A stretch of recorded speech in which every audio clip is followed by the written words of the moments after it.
સુરત શહેરમાં પડેલા ભારે વરસાદ બાદ અનેક વિસ્તારોમાં ખાડીપુર જેવી સ્થિતિ સર્જાતા સામાન્ય જનજીવન પર ગંભીર અસર જોવા મળી રહી છે. સમગ્ર પરિસ્થિતિ અંગે વરાછાના ધારાસભ્ય કુમાર કાનાણીએ તંત્રની બેદરકારીને જવાબદાર ગણાવી છે.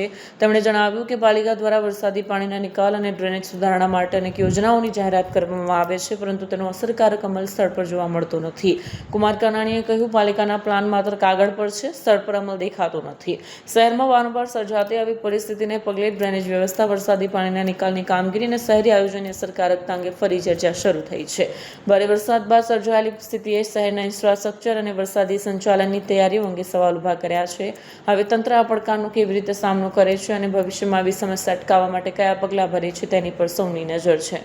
જે રીતે સુરત શહેરની અંદર અતિ ભારે વરસાદ થયો છે અને સુરત જિલ્લામાં ઉપરવાસમાં પણ વરસાદને કારણે ખૂબ ગંભીર સમસ્યાઓ ઊભી થઈ છે અને ખાસ કરીને ખાડીપુર જે આવ્યું છે એ ખાડીપુરને કારણે લાખો લોકો હેરાન પરેશાન થયા છે. લોકોના ઘરમાં પાણી ઘૂસી ગયા છે. આજે પણ એ પાણી ઉતરતા વાર લાગે એવી પરિસ્થિતિનું નિર્માણ થયું છે. ગયા વર્ષે ખાડીપુર આવ્યા પછી એમની સમીક્ષા બેઠકો થઈ હતી, આયોજન માટેની બેઠકો થઈ હતી અને એની અંદર કેવી રીતે આયોજન કરવું, ભવિષ્યમાં ખાડીપુર ન આવે એના માટેની શું શું કાર્યવાહી કરી શકાય એની વાતો અને ચર્ચાઓ થઈ હતી. પરંતુ દુઃખ સાથે કહેવું પડે કે એક વર્ષ વીતી ગયા પછી આજે એનું શું આયોજન થયું છે, કેવી કામગીરી થઈ છે, શું કામગીરી થઈ છે, કેટલી કામગીરી થઈ છે, કોઈ વાત નથી, કોઈ આયોજન નથી, કોઈ કામ શરૂ થયું નથી. અને એટલા માટે દર વર્ષે આની આ જ પરિસ્થિતિ ઊભી થાય છે.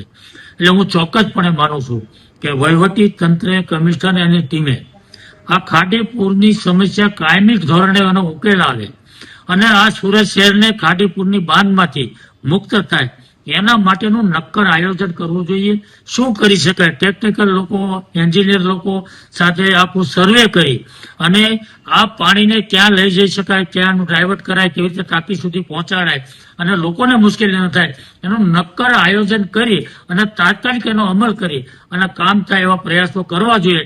જેમાં વહીવટી તંત્ર સંપૂર્ણપણે નિષ્ફળ ગયું છે એવું હું ચોક્કસપણે માનું. કેટલા લોકોને અસર કરે છે કાકા ખાડી? લાખો લોકોને, લગભગ પોણા શહેરને આ ખાડીના કારણે નુકસાન થાય છે, અસર કરતા બને છે અને લોકો જ્યાં સુધી પાણી ન ઉતરે ત્યાં સુધી ઘરમાં રહી પણ ન શકે એવી પરિસ્થિતિનું નિર્માણ થાય છે.